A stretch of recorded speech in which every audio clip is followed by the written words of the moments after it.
예, 문제입니다. 지난 시간에 저는 이제 해외 포기하는 데 있어서 가장 중요한 것이 무엇이냐는 이제 해남 스님의 질문에 법에 대한 깨달음, 안목이 중요하다고 그렇게 얘기를 했었죠. 그러면서 이제 가장 중점에 두고 생각한 것은 사실은 숭산 스님의 이제 해외 포교 모습이었어요. 숭산 스님은 저번 강연에도 저번 영상에서도 말했다시피 영어를 잘하시는 분은 아니었어요. 콩글리시였고 어떤 이제 달마 토크, 하버드와 예일대 학생들을 대상으로 한 달마 토크에서 굉장히 세련된 어휘를 구사하고 그런 건 아니에요.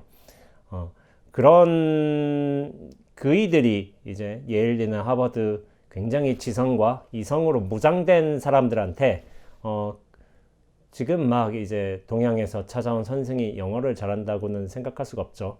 그리고 그네들의 어떤 합리적인 지성적인 사고 방식 그것을 뛰어넘을 수도 없었고 그런 차원에서 선생이 가질 수 있는 어떤 강점이란 게 뭘까 했을 적에 직관함과 지혜가 있었고 또 그것을 사람마다 대하면서 상황에 따라 자유자재로 구사하는 성기, 선의 기운, 선의 어떤 능력 같은 게 있으셨죠. 그렇기 때문에 저는 그런 지성의 사회에서 숭산 스님의 그 법력이 결국에는 이해되지 않았을까, 사람들한테 들어가지 않았을까 그렇게 생각하고 있습니다.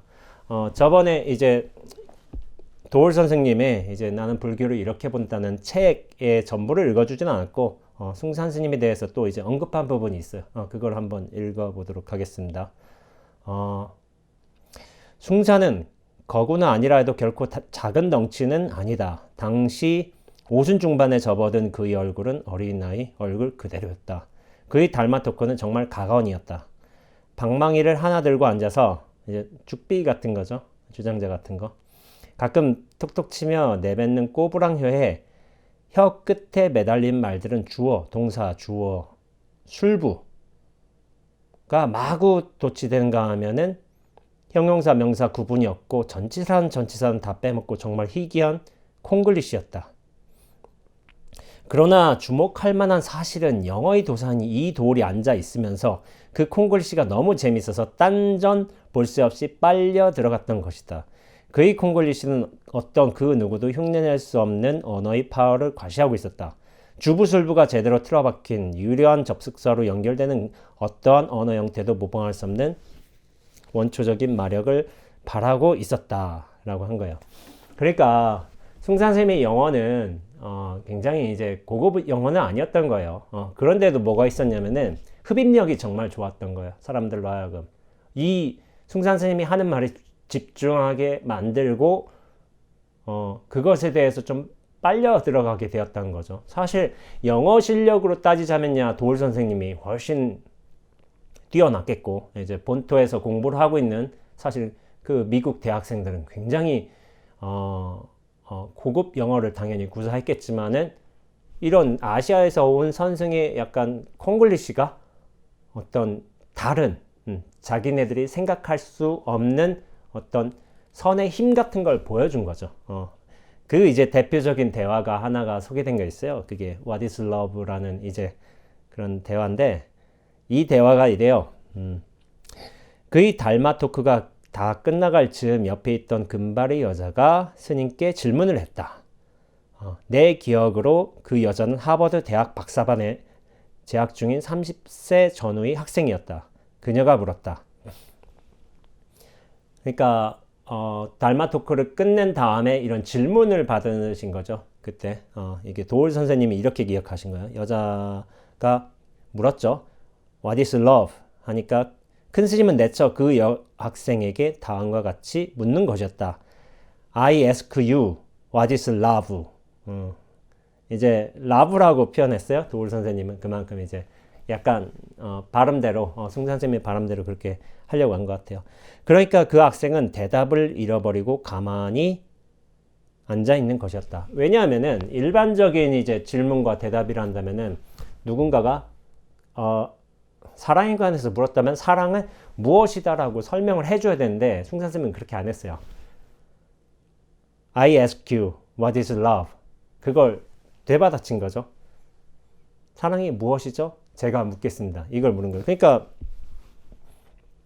학생은 이제 당황할 수밖에 없는 거죠. 당황해서 가만히 있었는데 그 다음에 말하신 거예요. This is love. 이것이 사랑입니다. 라고 말한 거예요. 그러니까 더 황당한 거죠. 아니 사랑을 물었는데 사랑이 뭐냐고 되물었는데 이게 사랑합니다. 라고 하는 거예요. 그러니까 여학생 아무 말도 못하고 이제 그러면서 이제 숭산쌤이 그 여학생을 뚫어지라 쳐다보면서 이런 말씀을 하셨다는 거예요. You ask me. You ask me. I ask you. This is love. 그러니까 이거는 도올 선생님이 기억하는 숭산 스님의 법문이었어요. 사실 생각해봐요. 누가 사랑을 물었는데 사랑이 뭐지? 되물었어. 정적 고요함이 있잖아요. 고요함이 있고 다 당황하고 그런 상황에서 네가 나한테 사랑을 묻고 내가 너한테 사랑을 물었어. 이게 사랑이야 라고 말한 거예요.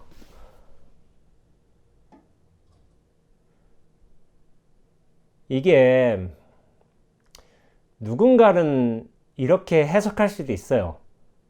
무언가를 묻고 되묻는 이 과정이 사랑이다 라고 정의하는 사람도 있어요. 그런데 제가 볼 때 숭산 스님의 이 사랑에 대한 정의는 그게 중요한 게 아니었던 거예요. 사랑을 무엇으로 정의하느냐 이런 질문과 관심을 통해서 걱정을 해주고 배려를 해주고 이것이 사랑이다라고 말한 게 아니라 훨씬 더 큰 게 있어요. 큰 게.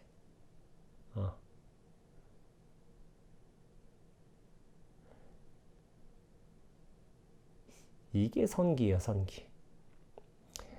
근데 이 선기는 아무나 가질 수 있는 게 아니에요.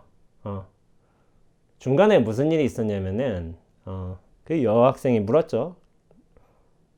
사랑이 뭡니까? 라고 물었는데 거기에 뭐 일종의 뭐 당황하는 바 없이 이제 바로 물으신 거예요. 근데 이게 정해진 어떤 사랑에 대한 어떤 의미 규정이 아니었거든요. 누군가는 이거에 관해서 묻고 물어주는 게 사랑이다라고 정의하겠지만은 사실은 숭산스님은 약간 즉각적으로 말씀하신 거예요. 제가 볼 때는. 그러니까 저 사람이 사랑에 대해서 의미를 규정하고 이렇게 그거를 정해놓고 하는 걸 원했는데 그걸 정하지 않은 거예요. 숭산스님은 오히려. 그러니까 상황마다 실제로 사랑이 무엇입니까? 라고 다른 사람이 물었다면 저는 숭산스님이 또 다른 형태의 대답을 다른 방식으로 해주셨을 거라고 저는 생각을 해요.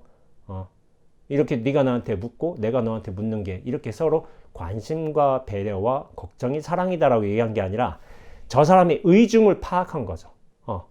사랑을 무언가로 정의하고 싶어 하는구나. 그런데 그거를 깨트려 버린 거예요. 그런데 참 침묵의 순간을 이걸 얼마나 어떻게 보면은 그걸 잘 감내하는가, 그걸 잘 살리는가 어떻게 보면은 제가 보기에 그 선사의 어떤 성기 같아요. 성기 같은데 분명히 이거는 말의 재치나 의미를 넘어선 거예요. 언어라는 격을 넘어선 것이고 격을 넘어선 것인데 내용이 있지가 않아요. 이거는 사실은 이걸 내용으로 이렇게 정의하고 싶겠죠.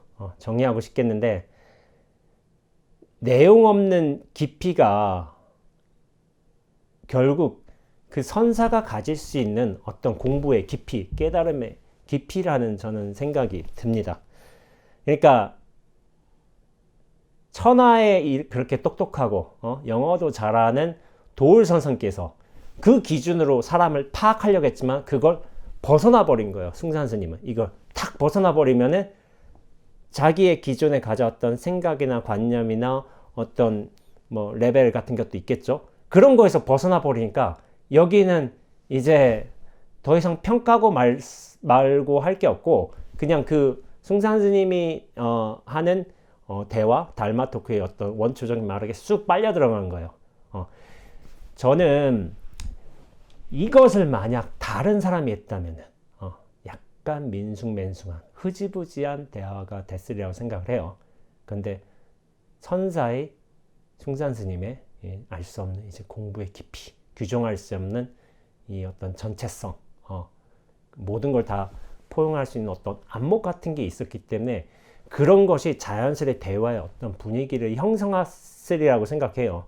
그러니까 그 사람들이 하버드 예일대 학생들이 무언가를 더 많이 알고 채우고자 해서 숭산 스님을 찾아온 건 아니잖아. 이미 알고 똑똑한 사람들인데. 근데 자기의 암과 지식과 지성으로도 가다울 수 없는 무언가를 느꼈기 때문에 숭산 스님을 찾아온 거예요. 그리고 그런 것들이 충분히 어느 정도로 자기 내면에 어떤 이제 마음속에 탁탁 건드림을 준 거죠. 이게 바로 선사의 성기라고 하는 거예요. 그러니까 도울성생도 그렇게 빨려 들어갈 수밖에 없었다고 표현을 하는 거죠. 저는 이것을 가마력이라고 불러요. 가마력이라고 부르는데 숭산 스님 같은 경우에는 1949년도 22세 때 이제 득도를 하셨어요. 그때 이제 견성을 하셨다는 거죠. 제가 알기로는 어디 법당에선가 정진을 하시다가 그때 좀 용맹 기도 같은 거 하시다가 까마귀 소리 듣고서 견성하셨다는 기록을 본 것 같아요. 22세면 상당히 굉장히 젊은 나이죠. 젊은 나이고 근데 이게 가능하죠. 실제로 22세 때 득도하셨고 58년 우리 나이로 이제 31세 때 종회의원이 되셨어요.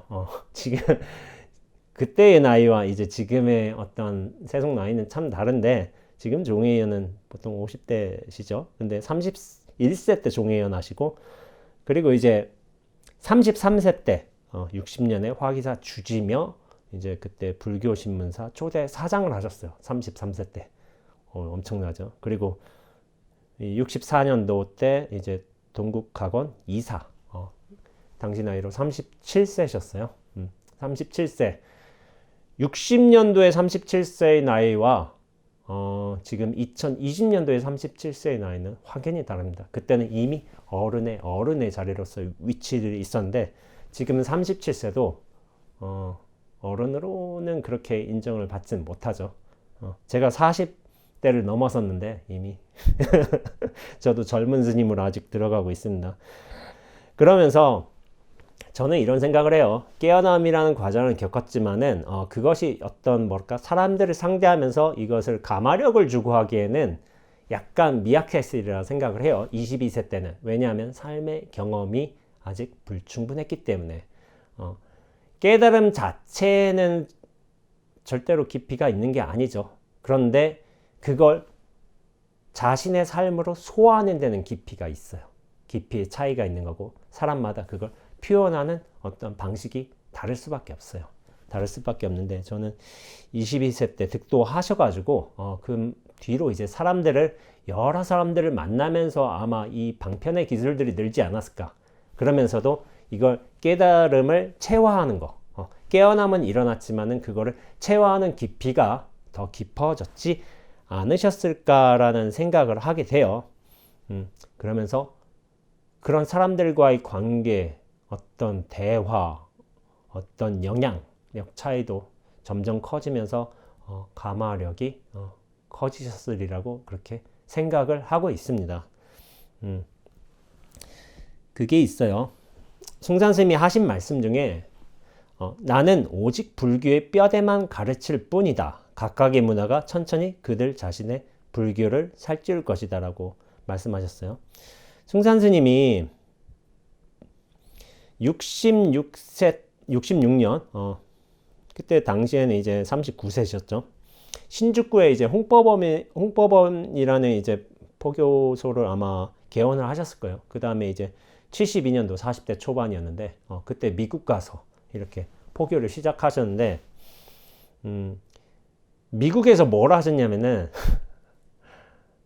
선사로 가시긴 하셨지만은, 그 당시에 선사의 어떤 위치가 보장된 게 아니었어요. 재력도 없었고, 뭐 권력도 없었고, 그렇다고 지성의 어떤 그 레벨이 있는 것도 아니었고, 서구 사회에 맞는. 그런데 그러면서 어떻게 하셨냐면은 세탁소에서 제가 알기로는 당신도 이제 거기서 그냥 사실 수는 없으니까 뭔 체계가 안 잡혔기 때문에 아마 당신이 살아가시기 위해서 세탁소 수리공으로 이제 일하신 것 같아요. 그게 당연히 필요했고 그러다가 이제 대화를 하는데 숭산 스님이 남다른 이제 선지를 본 이제 여러 당시에 이제 불교가 동양의 불교가 미국에 막 퍼져나가는 시기여가지고 그래서 그걸 알아본 교수들의 초청에 의해서 좀 대화를 하다가 그래 입소문을 타고서 여러 학생들이 찾아온 거겠죠. 그렇게 됐는데 그만큼 미국 불교를 어떤 포기하려고 그렇게 원력을 세우고 가신 건 아니지만은 이게 교류를 하면서 그런 원력이 자연스럽게 다져지지 않았을까라는 생각을 하게 돼요. 그러니까 저는 이런 말을 했었어요. 저번 봉은사 강연회 때도 이를테면 어른 스님들이라든지 여러 이제 선사분들께서 가나선의 대중화, 뭐 수행의 대중화라는 거를 많이들 말씀하시지만은 저는 그 대중화라는 거는 대중의 안목에서 볼 적에 저는 대중화라고 생각을 해요. 그러니까 내가 선사의 어떤 고결한 위치 이거 깨달음을 딱 붙잡고서 대중화하겠다는 그런 게 아니라 대중의 삶으로 들어갈 적에 오히려 대중화가 가능하다고 생각해요. 왜냐하면 그 대중에게 잘 들어설 수 있는 방편법을 잘 구사할 수 있기 때문에 그래서 저는 대중화라는 작업을 무슨 이제 많은 분들께서 무슨 숙제처럼 예전에 한참 제시한 적이 있어요. 제가 이제 출가 초기에 2000년도 뭐 중반쯤이나 해가지고 그 당시에 그런데 이게 참 그런 거예요. 대중화라는 이제 어떤 과제들을 제시하고 이걸 해야 된다고 했지만은 사실은 숭산 스님께서는 미국 가신 일본에 가신 66년부터 70년도 초반부터 이미 대중화 작업을 하셨던 거예요. 그러니까 대중화를 할 줄 모르는 게 아니라 이미 한 사람만 대중화 작업을 해고서 그것을 이제 관음선종이라는 이제 새로운 종파를 창시하시면서 그걸 전 세계적으로 이미 만드셨던 거예요. 그러니까 대중화가 이미 없었던 게 아니에요. 이미 모델은 있었어요. 숭산 스님의 그런 해외 포교를 통해서 그런 것이라고 생각하는데 저는 그래요. 숭산 스님의 물론 이제 나중에 숭산 스님의 제자들에 의해서 어떤 선불교의 체계와 사상 뭐 아니면 불교 전반의 어떤 역사 그런 것에 대한 가르침에 대한 이제 교리적인 부분이 확립이 되었겠지만은 가장 기본이 된 거는 저는 숭산 스님의 선승으로서의 가마력이라고 생각을 합니다. 이 가마력은 논리나 단어 규정 같은 데 있는 거 아니에요. 직접 만나보면 느낄 수 있을 거라고 저는 생각을 합니다. 그렇기 때문에 예일대나 하버드와 같은 그런 똘똘한 사람들 앞에서도 자신 있기 때문에 이 활달이 열려 있기 때문에 그게 가능하지 않았나라고 생각을 하고 있습니다. 형각스님 같은 경우도 데카르트의 이제 나는 생각한다, 고로 나는 존재한다 라는 이제 고기토 명제에 관해서 나란 놈은 생각에서 나왔는데 그럼 그 생각은 어디서 오는가? 생각하기 이전에 당신은 누구인가? 당신은 태어날 때 어디서 왔으면 죽을 때 어디로 가는가? 이런 질문들을 사실은 그 누구든 할 수 있어요. 그러나 이 질문이 어떤 한 사람으로 하여금 자기 인생의 어떤 결정적인 의문으로 자리 잡게 하는 데는 아무나 그렇게 못한다는 거죠.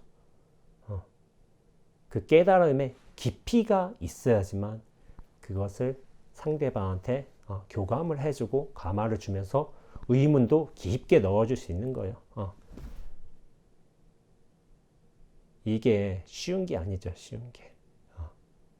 그냥 말 잘한다고 해서 선의 어떤 과정들 공부 잘 했다고 해서 주워들었다고 해서 되는 게 아니에요.